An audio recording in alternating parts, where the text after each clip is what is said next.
Bem-vindos ao nosso programa Folhear Olímpico. Um dos elementos centrais da promoção do desporto é o jornalista e, claro, o fotógrafo também. Hoje vamos falar com dois desses profissionais que já acompanharam a missão de Cabo Verde nos Jogos Olímpicos. Vítor Hugo Fortes, que esteve nos Jogos Olímpicos de Tóquio em 2020, e Enes Rodrigues, que esteve no Rio 2016. Olá, bem-vindos. Vítor Hugo, bem-vindo. Enes Rodrigues. Sim. Muito obrigado pelo convite. Para os dois, o jornalismo cabo-verdiano e o fotojornalismo cabo-verdiano têm acompanhado o desenvolvimento do desporto nacional? O desporto tem a chegar a algum patamar em Cabo Verde, pelos resultados conseguidos, pelo menos a nível internacional. Mas, embora há jornalistas que querem fazer um bom trabalho, há fotógrafos que querem fazer um bom trabalho, mas é uma minoria que está a fazer isso. Creio que não há escola, pelo menos na fotografia, não há uma escola, digamos, virada totalmente para o fotojornalismo desportivo. Creio que antes havia muito mais nesse setor, dá para ver que há arquivos que mostram claramente isso. Hoje há aquela democratização da fotografia e das câmaras, não da fotografia, mas sim do fotógrafo amador, que já não se valoriza tanto o fotógrafo. Quanto ao jornalismo, creio que a falta de acompanhamento do jornalista com as seleções nacionais, seja de futebol, seja de handball, já foi ao Mundial, e outros grandes eventos da parte da comunicação social cabo-verdiana, mostra claramente que não há esses acompanhamentos. Creio que é preciso fazer muito mais para que o fotojornalismo e o jornalismo desportivo possa estar próximo, estar perto e levar aos cabo-verdianos o que se passa com as seleções. Eu já fui atleta e antigamente houve momentos em que jornalistas acompanharam, mesmo muitos, principalmente no basquete, não havia muito, mas atualmente a presença de jornalista tem sido cada vez mais raro e, portanto, creio que não está a haver esse acompanhamento. Será falta de meios, será falta de interesse, falta de prioridades, não sei da parte de quem decide, mas creio que não tem acompanhado. Creio que estamos um pouco atrás, porque o desporto parece que está a andar muito mais rápido. Inês, qual é a tua opinião acerca desse assunto? É quase a mesma coisa que o Vítor já disse, mas eu acho que andamos para trás, um bocadinho. Se for ver, porque não se faz aquela separação entre, neste momento, basta vermos nos jornais e em vários órgãos de comunicação, vemos que não temos imagens por exemplo, o TCV tem aquele programa do Bem-vindo e Tribunavio que mostra alguma coisa, mas que vamos ver nos jornais, os jornais que temos, não temos muitos agora, mas temos a ausência de fotografias, a ausência de notícias de esporte. E antigamente no Voz do Povo, que é um jornal muito antigo, tinha-se vários fotógrafos, só fotojornalistas mesmo. E agora caiu-se num erro, que eu acho que erro, porque há muitos anos atrás o texto que era importante, diziam isso, era o texto que era importante, também a fotografia demoraria muito mais tempo, fazia foto, mas mesmo assim eu tenho colegas em Portugal que, quando eu estudei lá e trabalhei, que contavam de todas as façanhas que eles faziam para conseguir pôr as fotos nos jornais, mas conseguiam fazer.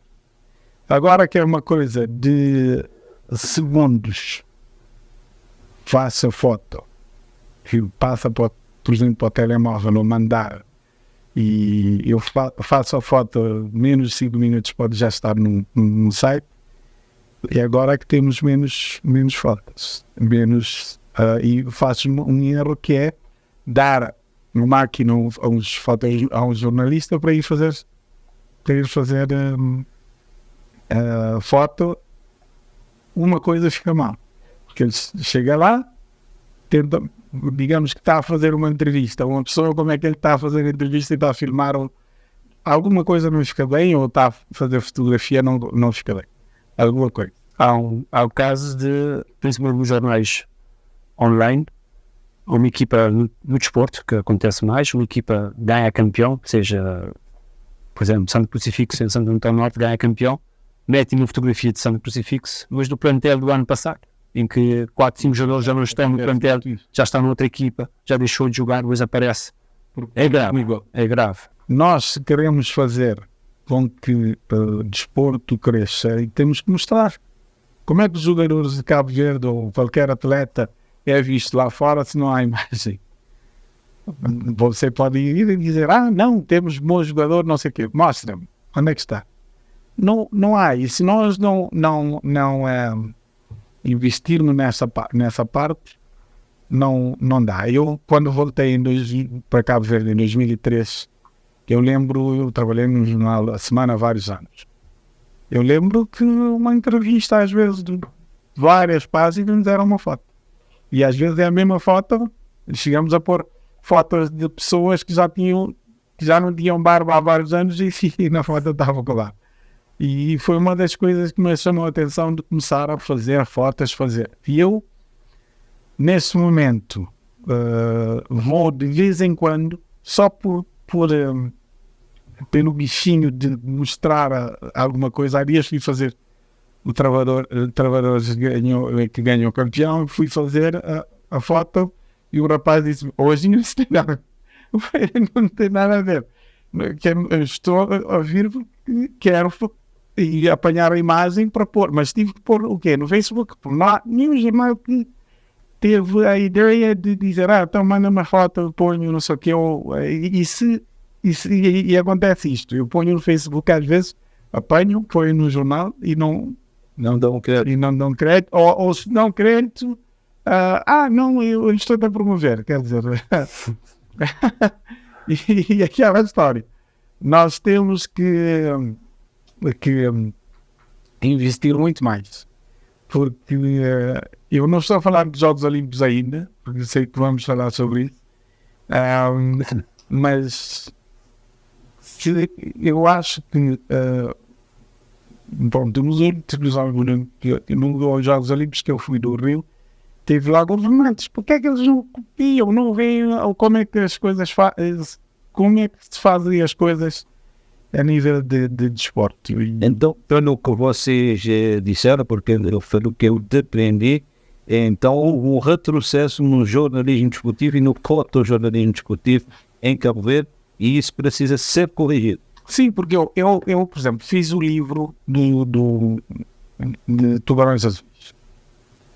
E incrível é que eu é que fiz o livro, fiz o livro do Zé Mário, mas eu é que fiz a parte gráfica, porque eu sou designer também, fiz a parte gráfica e quando ele foi ter comigo, que ele me deu o ficheiro, eu vi que, quer dizer, até Tubarões Azuis ser mesmo chamado Tubarões Azuis, 2013, pelo menos. Até lá, havia muitas fotos. Ele veio com muitas fotos. E de lá para cá quase eram só as minhas fotos. Eu disse, então, como é que é? Ele disse, não, são fotos que eu encontrei na internet, eram só fotos que eu tinha feito. E fotos desportivo. E, por exemplo, há fotojornalismo, ok, mas dentro do fotojornalismo, o fotodesportivo, que não sei, mas por exemplo, já me chamaram de doido porque eu comprei certos equipamentos para isso. Porque o desporto, para fazer desporto, tens que ter equipamentos de qualidade, porque eu não posso entrar no campo e correr atrás do jogador para fazer foto. Eu tenho que ficar fora e ter um zoom para conseguir chegar lá no jogador e apanhar foto. Porque se eu apanhar uma foto longe, depois não vou cortar e perdo qualidade. Por isso tenho que ter equipamentos de ponta e trabalhar e estudar como é que, porque estou a trabalhar com movimentos. e você tem que estudar a fotografia e saber como é que você faz. Aliás, num vídeo que me fizeram há tempos, eu estive a explicar uma coisa que nós fazíamos em Portugal, que era brincar com o diafragma da máquina, mas que isso não é isso que nós estamos a falar. Só que há uma coisa que podiam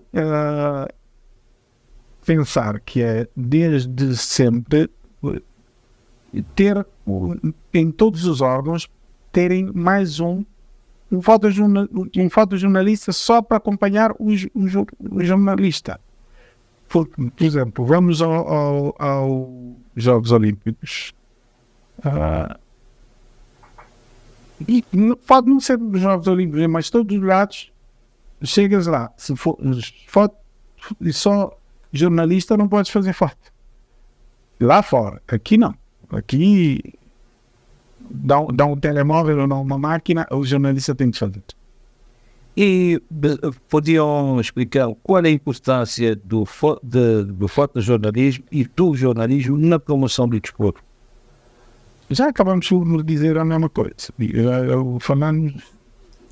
O que falamos há bocado acaba por mostrar que é muito importante.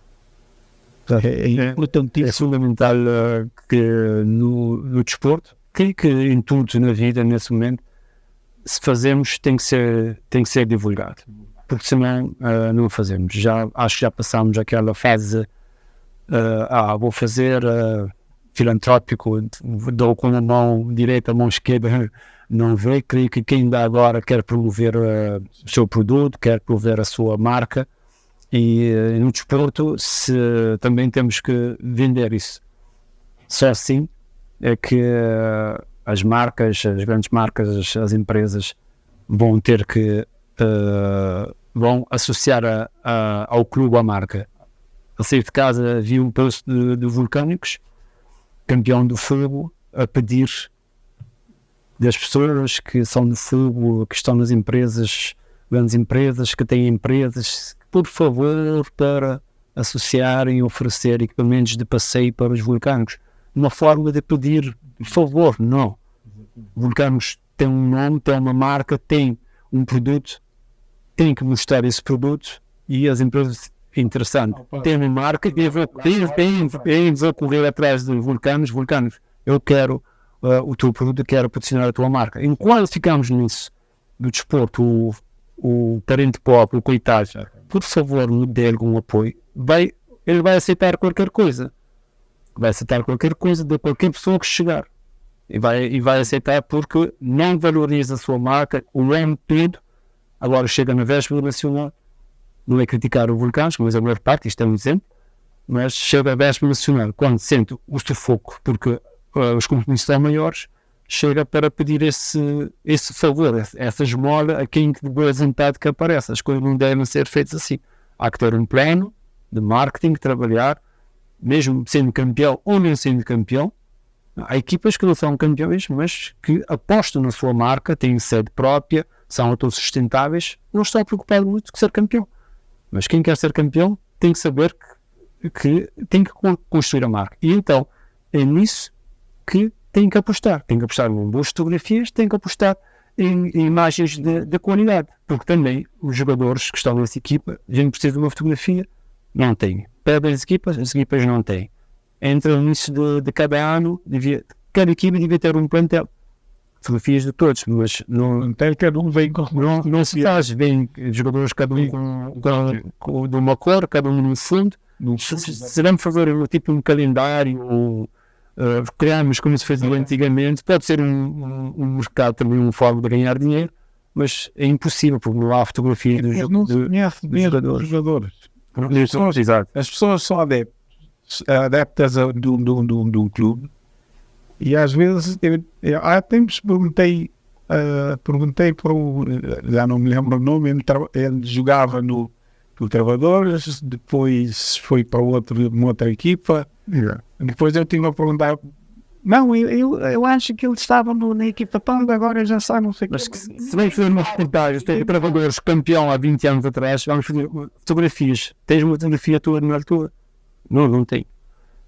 não há essa preocupação de ter fotografias. Aliás, mesmo no basquete, na seleção de basquete, não sei se já na altura já tinha esse bichinho pela imagem. Eu tenho jogos de 96 no DVD, passei no computador, tenho em VHS. Exatamente. Tem algumas fotografias. E há dias o Hélio Africano veio pedir alguns, Tó veio pedir alguns, Zé Gueira está sendo a pedir algumas imagens. Há essa preocupação. Se há essa preocupação dos jogadores também, isso ajuda, mas tem que ser nos clubes, tem que ser as federações, as associações a pensarem nisso. Tem na televisão, a televisão neste momento, as imagens é que ajuda a vender os jogadores. Como disse o Inês, há um grande jogador. Por exemplo, o Oceano, falou-se muito do Oceano, um grande jogador do Santo Antão de Cabo Verde, mas alguém pega umas imagens do Oceano? Não há. Onde vamos arranjar essas imagens? É um dos resumos da televisão de Cabo Verde, apanhar apenas o gol, vão dizer, não, se ele está a aparecer a marcar, mas quero ver o jogador a jogar. A velocidade, a desmarcação, passes, tudo, não há. Há dias fiquei surpreendido pela positiva por os 2 jogadores dos travadores me pedirem para dar um orçamento para lhes fazer fotos durante o jogo só eles. E eu achei aquilo interessante. Eu disse, bom, pelo menos alguma pessoa está a pensar na imagem dele. Quer dizer, ele já viu que tem algum potencial e está a pensar, epá, vou fazer fotos, depois assim qualquer coisa que me pedem eu mando.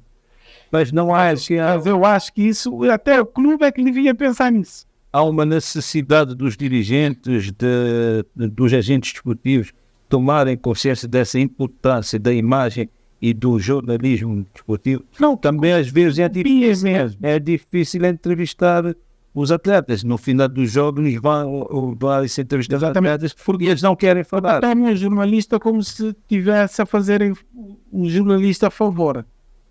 O jornalista tem que ir atrás, não sei o quê, olha, podes e não sei o quê. Ao passo que eles normalmente vêm lá fora, o jornalista está cá, ele sai dali para vir falar com o jornalista. Vem, por exemplo, recebe uma taça, tem uma parte que ele tem que ficar para fazer foto. Sim. Mas isso também tem muito a ver com a organização também do campeonato, ou da liga, porque há regras. Pensa na fotografia, isso é o que eu estou a dizer. Eles não pensam. Há regras que têm que ser cumpridas para as entrevistas, o local próprio, é obrigatório, vir, não vir.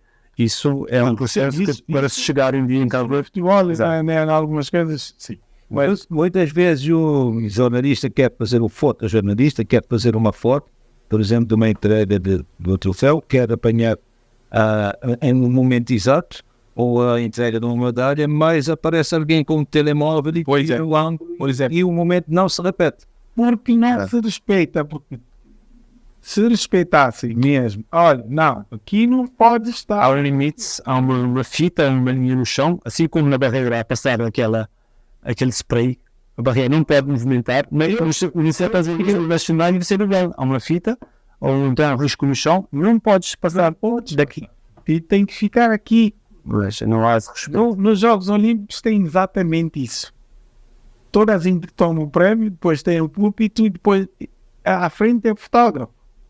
E tem lugar tudo pronto, aí já sabem que vão para lá para fazer foto. Mais nada, aí parar, esperar e fazer foto. E foto e filmagem. Falaste dos Jogos Olímpicos, foste o primeiro fotógrafo cabo-verdiano a estar nos Jogos Olímpicos, a fazer uma cobertura dos Jogos Olímpicos. Conta-nos como foi essa experiência. Foi uma experiência fantástica. É um sonho de todos os fotógrafos, fotojornalistas e que fazem desporto ainda por cima e chegar aos Jogos Olímpicos.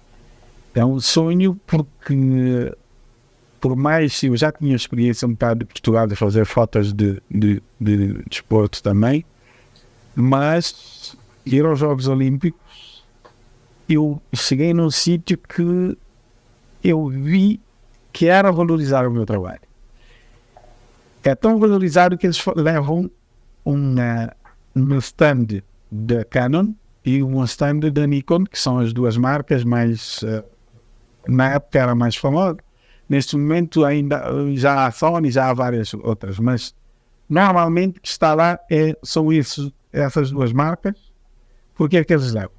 levam só grandes câmaras e câmaras, lentes, tudo que um fotógrafo pode precisar, porque eles dizem uma coisa que é: não querem que ninguém deixe de fazer fotografia para dar desculpa, não tem equipamento. Por favor? E quando chegas lá, tens que ir como fotojornalista. Não, há uma diferença lá. Fotógrafo e parte de quem faz fotojornalismo e quem é jornalista. Eu cheguei lá como jornalista. Porque nós, Cabo Verde, pensaram que nós chegamos lá, não pedimos uma coisa de jornalista e eu chego lá e pronto. Acham que chega lá um jornalista, Damos um jeito. Quando eu cheguei lá, eu fui para buscar o colete de um fotógrafo e disseram: não, tu não és fotógrafo, o crachá que tens é de jornalista. Tive que falar com o chefe de missão, mandar uma mensagem e depois perguntar. A senhora disse: não, é só trocarmos. Se ele é fotojornalista, tem que ter fotojornalista. A partir do momento que eu recebi o crachá de fotojornalista, tudo mudou. Deram-me colete, já podia entrar em certos sítios, deram-me uma medalha pequenina por estar a fazer, a mostrar a imagem dos Jogos Olímpicos. Tive que assinar um papel que dizia lá que não, que eu faço fotos, mas não posso vender, posso publicar e fazer tudo, quer dizer, para mostrarem que podes divulgar o máximo, porque nós queremos isso. Quanto mais fotógrafos, mais a divulgação. E quando entras num qualquer pavilhão, vês que uma pessoa que é fotógrafo já preparou aquilo para ti. A luz é preparada para ti. Porque eu consegui num pavilhão coisas que às vezes o sol aqui em Cabo Verde eu não consegui fazer. Imagina num pavilhão tanta luz que eu consegui utilizar 1200 de rapidez na máquina de obturador e fechava o diafragma muito fechado para conseguir apanhar focos mais apertados e com mais profundidade, e conseguia normal, porque a luz era feita de forma a ter melhor imagem. Depois a foto parece que foi tocada no Photoshop. E depois lá entras e estás com vários outros fotógrafos ao teu lado. É uma comunidade, porque fotojornalista,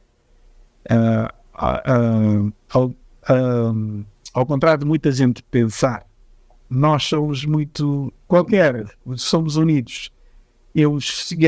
Há um episódio que nós estávamos a fazer dança, porque eu não fui, eu fui fazer de Cabo Verde, ok? Mas quando Cabo Verde não tinha, eu ia para outros pavilhões só para apanhar alguns outros, que até servia mais de treino para ver como é que é. Principalmente nos pavilhões que eu sei que Cabo Verde depois ia estar lá. Eu fui naquela dança, era a dança acrobática que estava, entrou um rapaz da China e o senhor que estava ao lado disse assim: isto temos que ir para 1200. Quando ele diz para 1200 era o obturador, quer dizer, para ser mais rápido, porque o senhor era rápido demais. E eu disse assim: 1200 é muito, eu vou pôr 800 eu paro um carro, portanto o rapaz não vai. E eu pus 800, toda a gente mudou. E eu não sei o que, eu conheço isto, eu vou. E fiz foto. Quando eu fiz foto, aumentei e eu vi que o pé do rapaz estava tremido. Eu disse: credo, nunca pensei que com 800 eu conseguia ficar com o pé. Ele era tão rápido a fazer as acrobacias que aconteceu isso. E eu voltei para ele e disse: tinha razão. Ele disse: já estou mais de 5 anos a fotografar esse gajo, nunca consegui menos de 1200 para a rede. Por isso, imagina. Não, é uma troca, há uma troca de informação e fazes a foto e vês rapazes da Getty Images, rapazes de Reuters a fazer foto com cabo de rede na máquina. Internet direto, faz foto, regula, já está, já foi. Vocês nem imaginam. Ainda há dias, eu uma vez contei isso ao Rui, que era da TCV. Há tempos ele mandou uma mensagem com um rapaz a tirar foto com o computador, falta entrar diretamente e ele a mandar. E quando fiz a foto da Helena, não? E nós fizemos fotos da ginástica rítmica, ou uma das concorrentes entrou, fizemos foto, depois o rapaz estava ao meu lado, era da Reuters. Ele ao lado, eu estava no lado dele porque por exemplo, porque há umas cadeiras que é para eles. Mas como naquele momento estava sem, não estava da garima, eu fui lá e sentei. Porque é um lugar mais próximo e melhor. E eu fui lá. Eu estava a fazer foto e ele disse-me assim. E eu disse, mas que hora mandas as fotos? Ele disse, não, já mandei. Já mandaste? Ele disse, sim. E ele me disse assim, e pode já estar na página. E ele pegou no telemóvel, ele fez assim. E abriu um site americano, não me lembro qual é o jornal, mas ele abriu e estava na foto dele. Ele não tinha 5 minutos que a menina tinha saído do palco. Saiu e a foto já estava. Eu disse, imagina isso, como é que... Eu dizia à Carla toda, de vez que nós chegávamos a casa, eu disse, olha, eu faço e chego a casa, não tenho essa coisa de mandar rápido, mas se pudesse eu mandava, porque eu tinha maneira de passar e mandar. Mas é isso, fotojornalismo e jornalismo desportivo ainda é mais, porque tens de estar sempre a estudar tudo o teu material e trabalhar e fazer as coisas mais rápidas, estar atento a tudo o que se passa, conhecer as coisas, o que é que se passou e tal. Mas uma das coisas que eu digo sempre é fazer foto nos Jogos Olímpicos não é fácil. Não é fácil porque se eu for fazer fotos normal, sem estar a fazer fotos do meu país, é diferente. Eu lembro de estar a fazer fotos da Ian a correr, e eu assim a fazer fotos, e vontade que eu tinha de pôr a câmera e gritar por ela, mas eu tinha que ficar ali, fazer fotos do teu país e tens que estar a olhar para a câmera e apanhar as emoções. E controlar as duas emoções é muito complicado. Fazeres e tens de ter um bocadinho mais de controle para conseguires fazer as fotos. Vítor, acompanhaste os Jogos de Tóquio num contexto de Covid-19, num contexto excepcional. Como foi essa experiência?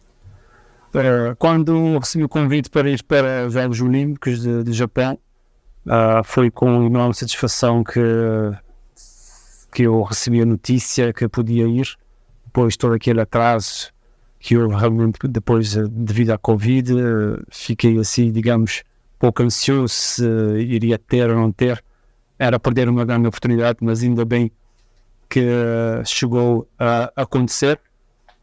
Nem sei aquilo o esperado, pelo facto de, como disseste bem, de um contexto diferente, de um novo normal instalado na altura, mas por outro lado acabou por ser de grande proveito, porque como desportista também estar numa Vila Olímpica junto com os melhores desportistas do mundo, a partilhar pelo menos no refeitório, porque devido à Covid, naturalmente, o contacto era mínimo. Depois, o Japão é um país que culturalmente nem podes mostrar esse afeto através do contacto. No Brasil, o abraço, o beijo é normal. O Japão não é um componente de uma mãozada, não é permitido pela cultura, e fomos avisados exatamente disso.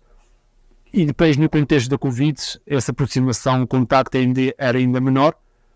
Claro, entre a comitiva, por estar dentro da comitiva, entre nós era mais fácil, não era muito contato, mas era mais fácil, mas havia também esse receio da contaminação, embora havia controle diário, fitossanitário diário, testes diários, mas quando vamos ao efeito aéreo, com as outras pessoas dos outros países, há sempre esse um pouco de afastamento, porque ao fim e ao cabo ainda a Covid estava presente, infectando podíamos infectar toda a delegação que ficava mais próxima a nós, mas foi espetacular para mim, não só como jornalista, mas como atleta, ou antigo atleta, estar naquele meio e estar a comer, a jantar, por exemplo, e ter o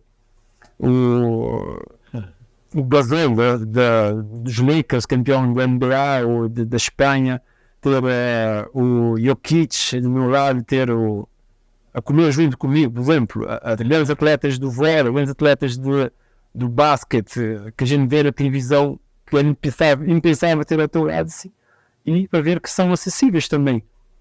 A jogar no ginásio, a jogar ping-pong, o Gasol e o Marco, os dois irmãos aí, e era fácil chegar a eles, conversar, falar de Edi Tavares, apesar da Real Madrid, que estava na seleção de Espanha. Quer dizer, foi para um desportista e jornalista do desporto, é um mundo.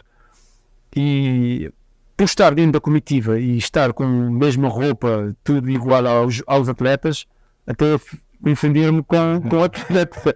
E para mim foi um momento espetacular, apesar de o Japão estar fechado, o mundo estar fechado. Eu não conhecia, fui ao Japão, mas não conheci o Japão. Conheci os recintos e conheci a Vila Olímpica. Ficou de ver o Japão, só nos autocarros e táxis, e ver as ruas do Japão completamente vazias, aquele Japão que a gente vê na televisão, nos vídeos, as ruas super movimentadas, não existiu. Portanto, faltei essa parte, mas vai ficar certamente na memória esse grande momento do desporto mundial em que eu estive presente, e claro que vai ser contado aos nossos netos um dia, mas faltou realmente esse contacto, porque houve pouco devido ao contexto da Covid. Eu também fiquei com isso também, um bocado de vontade de conhecer mais Rio de Janeiro, porque também não podia ir a vários sítios. Eu era de outra forma. Várias vezes eu pensei ir com a máquina, ir fazer fotos lá no meio de Copacabana e vários sítios, porque lá havia também outras coisas de vôlei, praia e outras coisas que havia, mas não consegui ir. Mesmo os brasileiros diziam: tu podes ir, agora podes até fazer foto, agora vou estar com a máquina que eu não sei se pode. Por isso eu fiquei com esse receio, e depois na casa onde nós estávamos só dava Record estava a dar sempre coisas a dizer que tinham assaltado carros jornalistas e não sei o quê, e eu ficava com medo. A câmara que eu tinha a minha câmara, mas estava a usar muitas vezes a câmara da Nikon, do stand da Nikon, que depois tens que assinar lá que qualquer coisa que acontecer com a câmara acabas por pagar. Eu disse não. E já tinha todo o receio de ir a certos sítios, mas a experiência de ir aos Jogos Olímpicos é único. Não há. E tem mais alguma história que vocês gostariam de partilhar, que acham que é interessante? Eu tenho uma história que, quando havia ginástica, já tinha ido ao pavilhão da ginástica, grande pavilhão, vários pisos de treino de ginástica, mas no dia da competição, claro, a professora Helena é rigorosa, tinha que ir bem cedo, e eu disse: não, eu não vou acordar para ir bem cedo, cerca de 3, 4 horas antes para o pavilhão e ficar lá sem fazer nada, eu vou mais tarde. Ok? Mas os autocarros saíam, tinha hora para sair, hora e cumprem hora. O Japão é assim, é 8 horas, o autocarro está a sair, pode mandar parar, mas já arrancou. Eu fui apanhar o autocarro, eu disse: vamos para o pavilhão. Eu já tinha estado na ginástica, vou. Quando cheguei no pavilhão da ginástica, Cheguei lá, só treino. Eu perguntei, onde é a competição? Não, a competição não é aqui. Disse, como é que só não é aqui? Eu nem pensava que havia um pavilhão para treino e um pavilhão para competição. Ok. E quando chegamos, os pavilhões tinham internet, na Vila Olímpica havia internet. Nós, quando não podíamos sair e fazer um grupo do Japão só para ter internet também, não. Era internet só nos locais. Acedia no telemóvel e via onde era o pavilhão da ginástica. Através do Google Maps, parecia que era relativamente perto. E assim, eu vou andando. Eu fui seguindo o GPS até chegar lá. Mas quando entrei nas ruas, além de ser numa zona portuária e quando não havia saída na rua, aquilo estava tudo bloqueado. Eu andei cerca de 2, 3 km ou mais. Pareceu-me mais, não sei se... Porque uma pessoa tem que estar sozinho num espaço grande que não conhece. Parece que as coisas... Parece que está num mundo, assim, até tipo aqueles filmes em que de repente ficas sozinho numa cidade inteira. Andar sozinho, silêncio, um sol quente, abrasador. Andar sozinho. Depois encontrei um jornalista, o chapéu de Cabo Verde, bandeira de Cabo Verde, perguntou sobre Cabo Verde, começámos a falar, eu perguntei onde é que era o pavilhão, dizia, vais por aqui, vais sempre em frente. Ok. Fui sempre em frente, chegando lá em frente encontrei uma voluntária japonesa, que falava inglês assim um pouco meio tosco. Perguntei onde era o pavilhão, ela começou a fazer mais gestos do que falar. Eu fui com ela. Quando chegamos ao fim daquela rua, eu e ela andar naquela avenida enorme de quilómetros.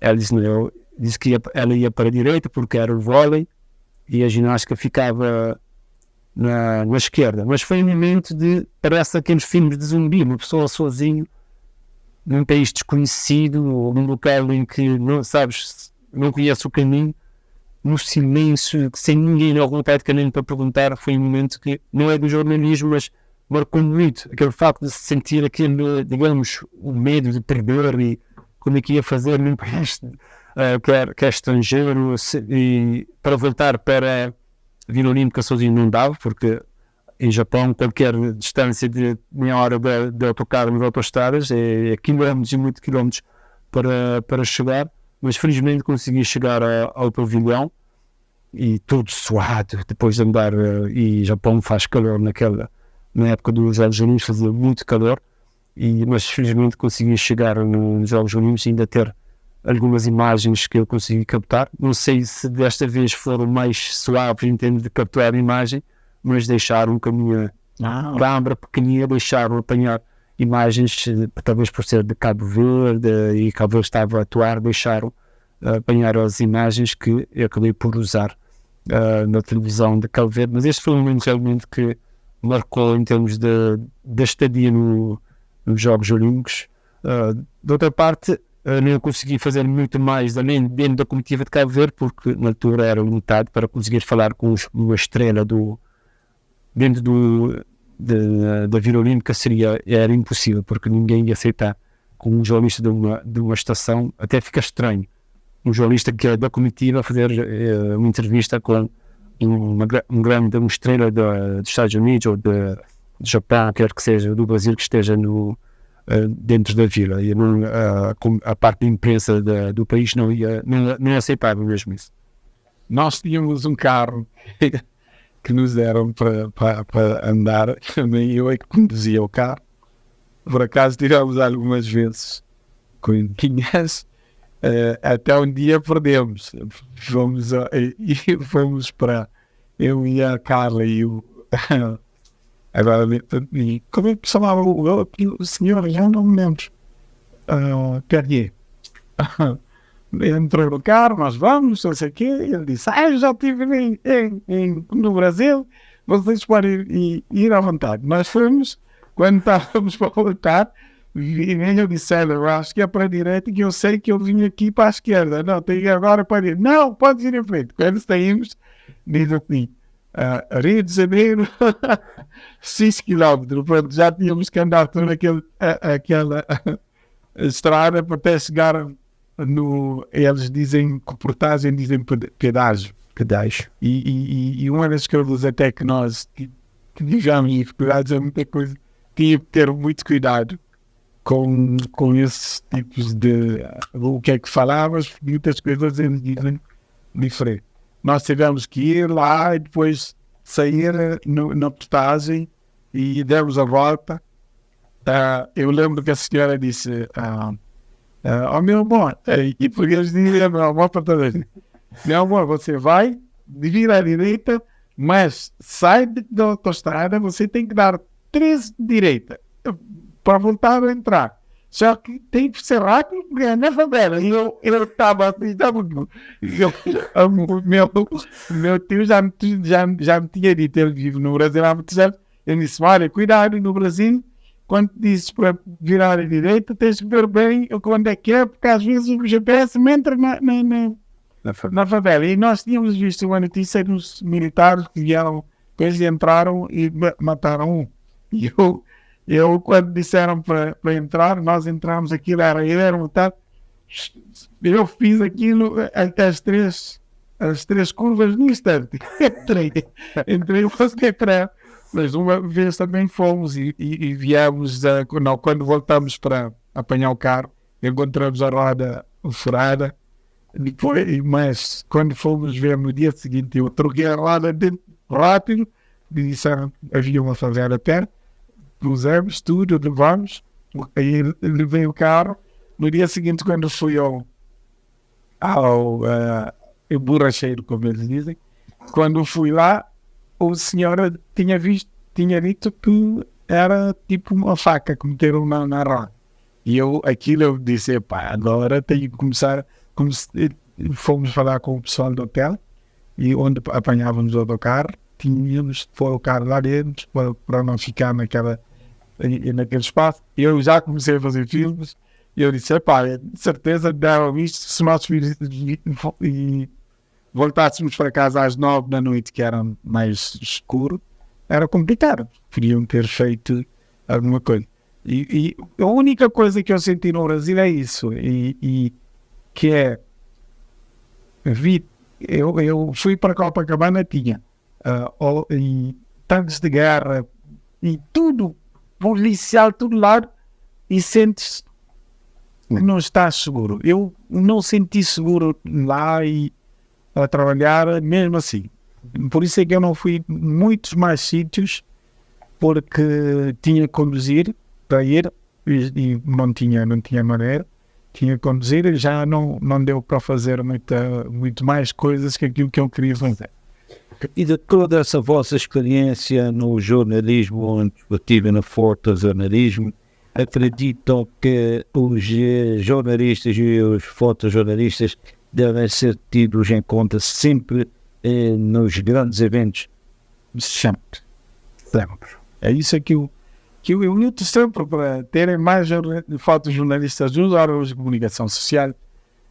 Não pensarem que têm que dar o jornalista em máquina para ir fazer foto, para começarem a ter mais, dar mais valor à fotografia, porque antigamente fazia-se mais o texto, depois deixava a foto. Agora, um texto de 2.000 caracteres com uma boa foto toma às vezes uma página inteira e dá vontade mais de ler aquilo. Sem fotografia, a pessoa não tem vontade de ler nem de ver as coisas, para além do documento, da documentação daquilo que é. Por isso é que se diz uma boa imagem fala mais que 1.000 palavras. Exatamente, se tem uma imagem que, bem feita, que não é preciso, eu digo que uma foto bem feita não é preciso ler legenda, uma foto que tem que se ler legenda para saber o que é, não vai. Mas se uma foto bem feita, enquadrada no momento certo e põe vem junto com a notícia, enriquece sempre a notícia.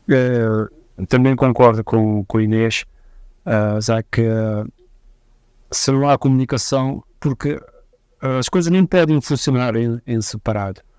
Se queremos criar uma dinâmica, uma cultura, então uma indústria à volta do desporto, já se falou muito disso, a nível político, tem que começar aí na comunicação desse evento, da notícia, de mostrar, estar na ordem do dia, mas também há que apostar também no jornalismo desportivo. Não há em Cabo Verde a formação nesta área. Os estagiários que chegam para os órgãos de comunicação que vão para o desporto é a minoria. Dessa minoria praticamente ninguém fica ligado ao desporto, enquanto noutras áreas, apesar de entrar pouco, mas entra algum.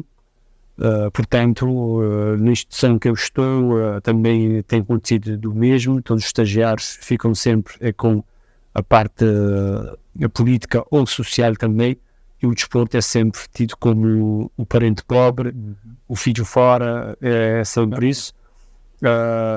Há mundial de handball 2 vezes Cabo Verde, não manda um jornalista, mas há uma feira em Dubai, há uma feira na França, há uma feira em Portugal, e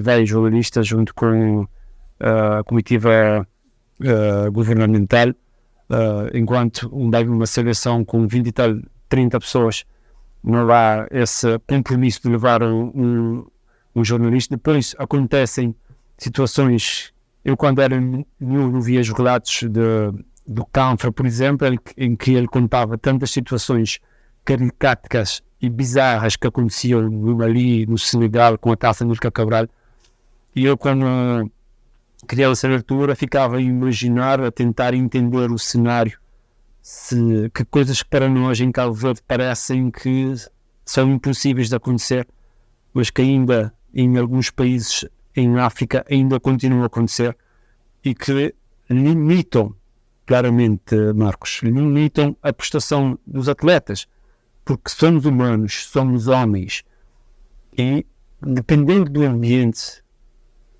que é construído à volta do evento, da competição, do torneio, do campeonato, afeta o rendimento desportivo.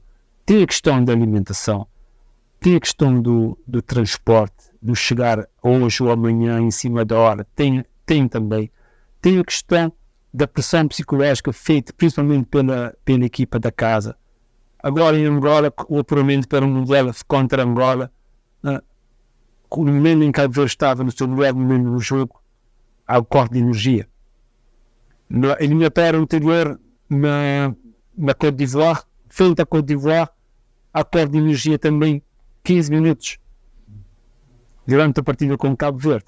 E os cabo-verdianos não sabem disso. Quem sabe é quem está ligado direto ou indiretamente com a seleção, ou que tem esse interesse, ou que tem alguém dentro da seleção que passa essas pequenas informações, porque primeiro não há muitas transmissões em direto, mas há que saber por que razão, se esse corte foi um verdadeiro corte, se foi provocado, porque dá para saber se é um corte geral ou se não é geral.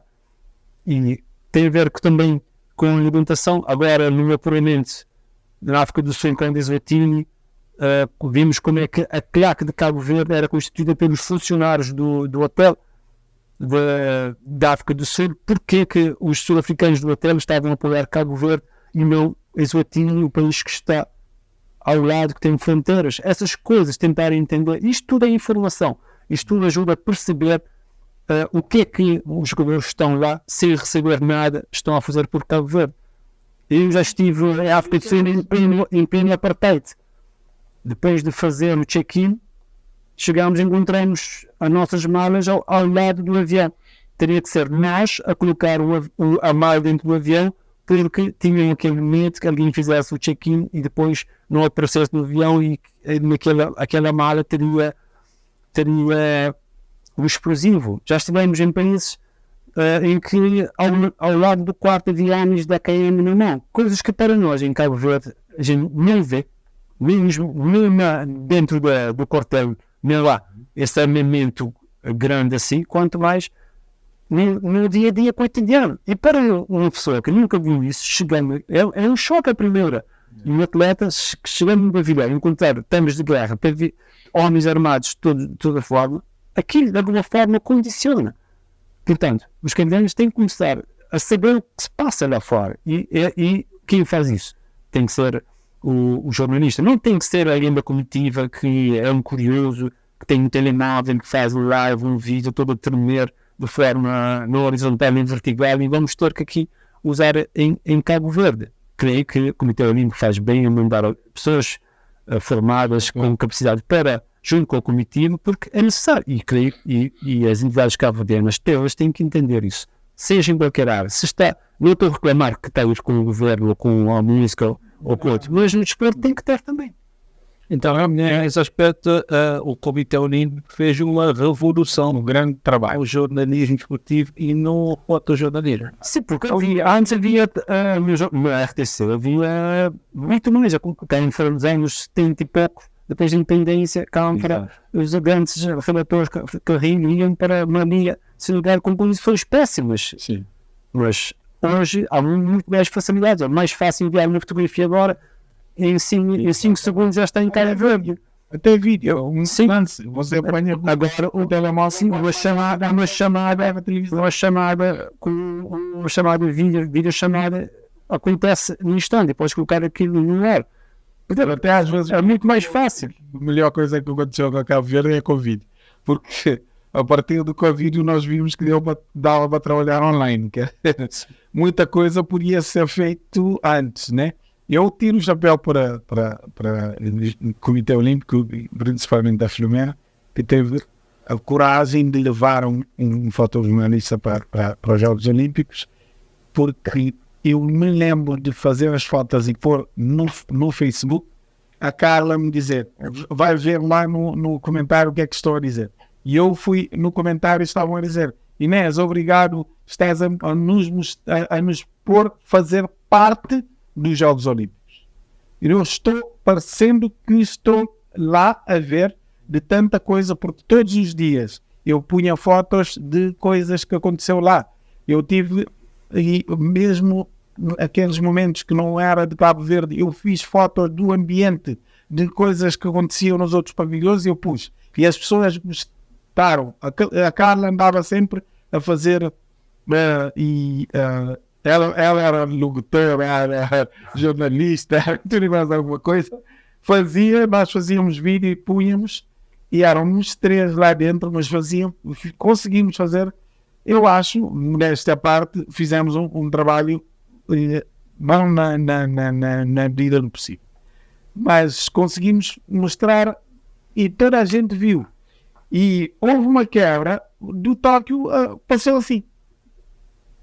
Passou quase despercebido. O Vitocas aparecia na televisão, punha não sei o que e tal, dava, normal, mas já ele não podia fazer mais que aquilo. Pronto, também há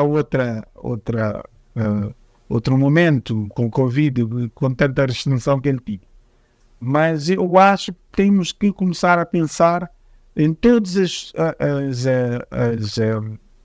os eventos, não só os Jogos Olímpicos, pode acontecer como na CAN que teve a seleção de Cabo Verde, temos só fotos que não podemos usar quase, apanhamos na internet, pomos, deixamos utilizar assim, mas por exemplo, a célebre foto do Lúcio a correr com não é nosso, é foto de um outro fotojornalista que fez, quer dizer, e vamos ver a foto do rapaz, que é o Paco, que está na foto. Aquela foto é única, sabe porquê? Porque o Paco correu, não pode correr. Não tem Eles tiraram foto do Paco à frente do Lúcio, na cabeça deles já estava sem noção. Este rapaz sem noção, não tem noção aquilo que o Elias disse, não conseguiu separar o emocional. Exatamente. Ele esqueceu que está lá para fazer imagem. E quero fazer só imagem de Cabo Verde, ele correu. O Lúcio está a correr. Só que o fotojornalista que apanhou e enquadrou o Paco no meio, exatamente para mostrar, quer dizer, olha, tanta alegria de um fotojornalista, de um profissional de imagem que correu para o seu país, esqueceu, não conseguiu conter, está a ver? É isso, e temos que dar mais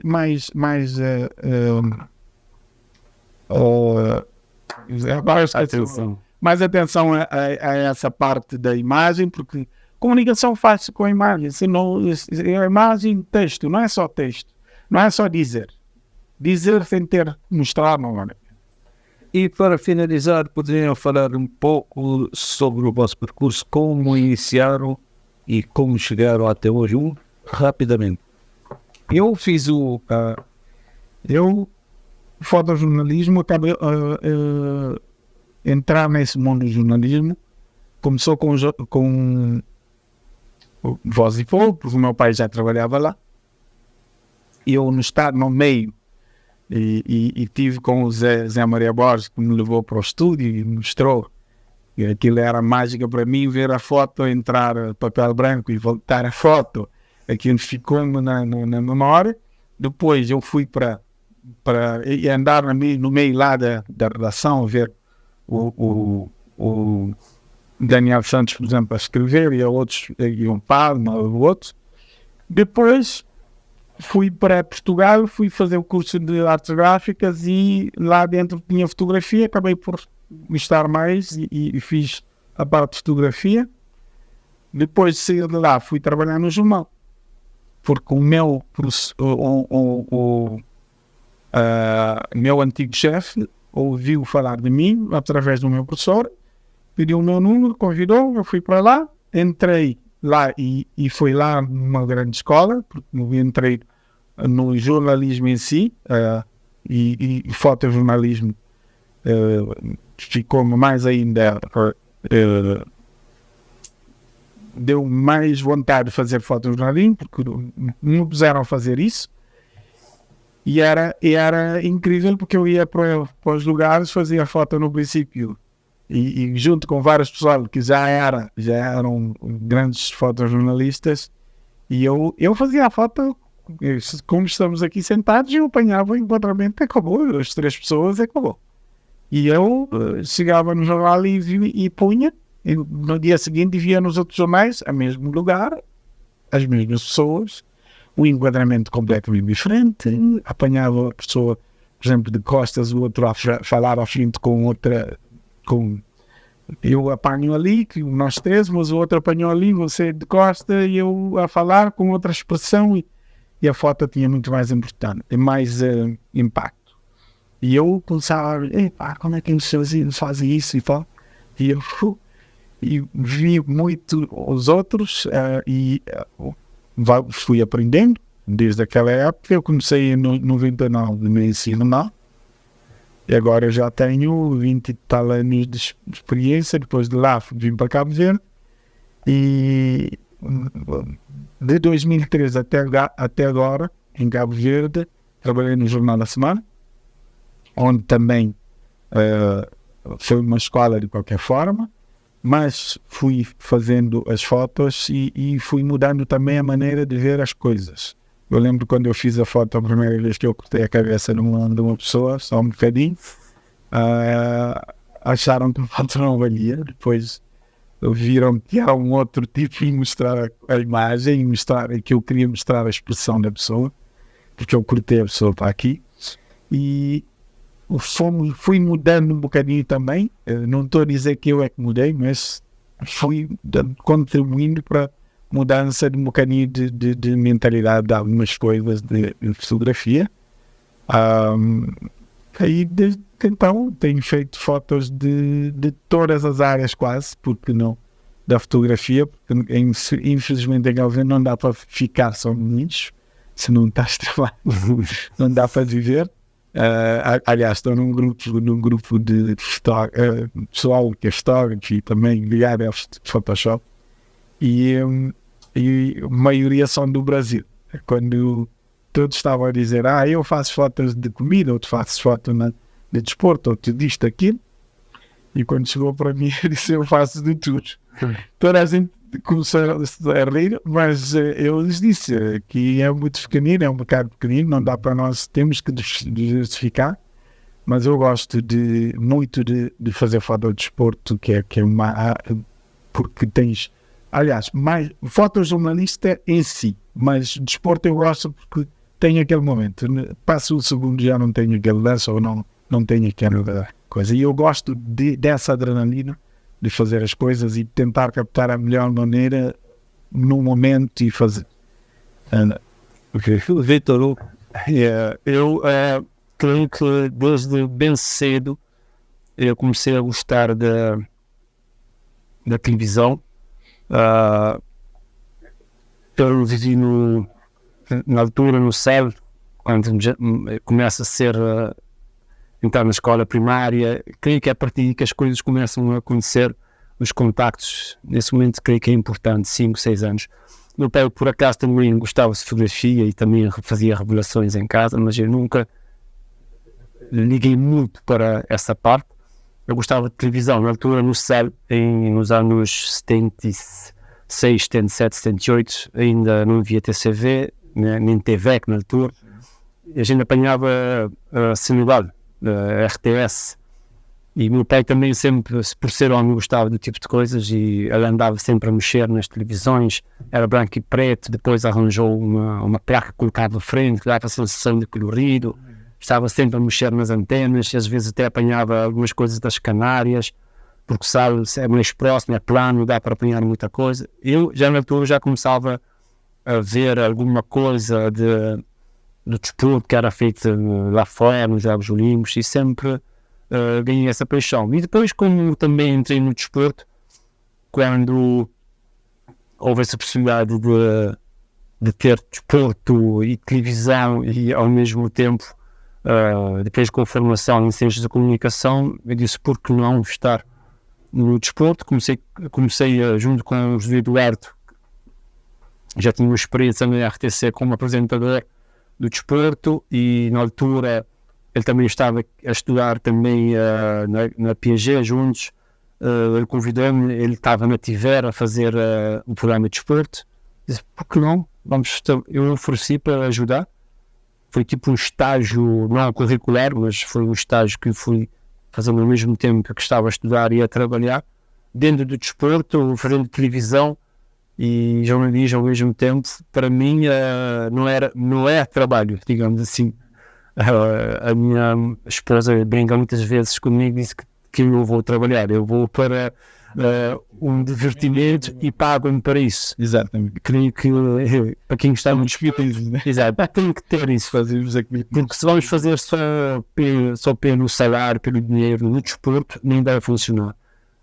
Reclamei há pouco, não há estagiários para o desporto, mas também essas pessoas que vão chegar têm que trazer um pouco desse amor, mas se não tiver, vai arranjar este amor, porque o desporto nos atrai, nos cativa. É essa emoção que muitas vezes é difícil superar. Eu também senti isso nos Jogos Olímpicos, o David ali aos socos com o adversário, e eu aí não conseguia segurar a câmara e ficava às vezes esquecido de fazer um movimento, e acontece. Mas depois de tiver muito pouco tempo, comecei a prestar serviço na TCV e comecei aí a desenvolver, mais ligado ao futebol, porque muitas vezes sou visto como um homem do basquete, de repente aparece a opinar, a falar também mais no futebol, mas foi natural, porque o futebol também conviveu comigo desde miúdo, é algo que está em todos os nossos cabo-verdianos. Acabei por entrar em várias modalidades, porque creio que quem gosta de desporto tem que gostar de tudo. É possível ver um jogo de xadrez, é possível ver ginástica rítmica, onde há competição. Creio no desporto que nos atrai isso. É o momento, aquela competição, não é o jogo em si. Não é a ginástica, há outras modalidades, o karatê, por exemplo, que muitas vezes para mim não me atrai tanto, mas o facto de ter aquela competição acaba por me atrair muito, e o facto de ser na televisão. Por isso que eu também gosto daquela parte da edição. Na televisão eu faço os textos, mas também eu gosto de fazer a minha própria edição da montagem do trabalho final, porque creio que na televisão tem que ser mesmo isso, tem que ser feito assim. Não há que fazer o texto e depois ir pintar com as imagens, não, é ao contrário. Na televisão, quando, pelo menos nos jogos, no comentário, na narração do jogo, dos lances, há que montar primeiro o filme e depois fazer a narração. E o bonito é que no fim muitas vezes há uma coincidência clara entre o que está na imagem e o que está no coisa, e deixar também a imagem também falar um pouco, não discriminar tanto assim como na rádio, mas a imagem fala por si. Cabe a nós jornalistas apenas dar aquele toque para ajudar a entender pormenores que muitas vezes quem não está no desporto não entende, mas é uma área que cativa, e continuamos essa luta, e creio que não é apenas pelo facto de salário ou trabalho secular, mas pela paixão que nos move no desporto. Ficamos no pavilhãozinho desportivo até 1h da madrugada, acordamos cedo de novo para ir para ver o trabalho. Muitas vezes é em casa que não nos entendem, muitas vezes isso, nós levamos isso pelo amor que temos de desporto. Às vezes vem algumas recompensas que ficamos muito gratos, e tem sido assim. Depois tive a experiência também com a Green Sport, que depois veio evoluir junto do meu Green Studio, que passou agora para a TVA, no lançamento do streaming e também agora das transmissões do futebol, e isso também ajudou muito na minha carreira como profissional. Comecei a entender um pouco mais das transmissões, do meio, do streaming, como é que funciona.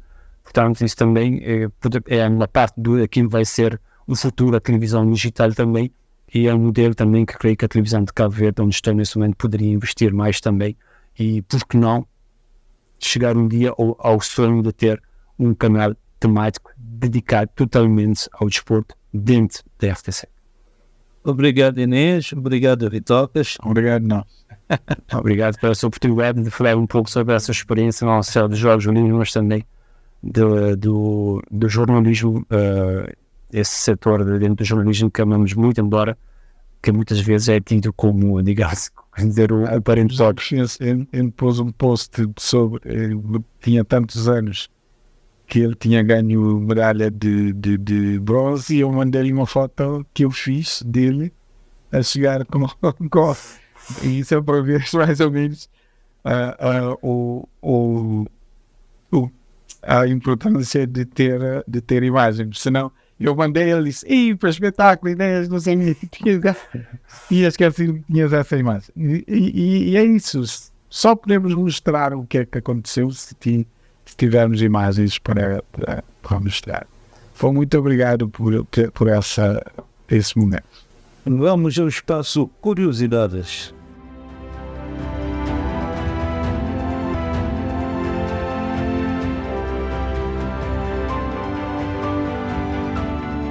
Sabia quando foram as primeiras transmissões dos Jogos Olímpicos? As primeiras transmissões dos Jogos Olímpicos foram em 1936, em Berlim, na Alemanha. Os Jogos Olímpicos foram ganhando mais transmissão, mais espaço na mídia, e estima-se que em 2020, nos Jogos Olímpicos de Tóquio, 3,5 bilhões de pessoas assistiram à competição. Fique atento às plataformas do Comitê Olímpico Cabo-Verdiano e à Web TV da Universidade Jean Piaget e saiba quem será o próximo convidado. Até lá!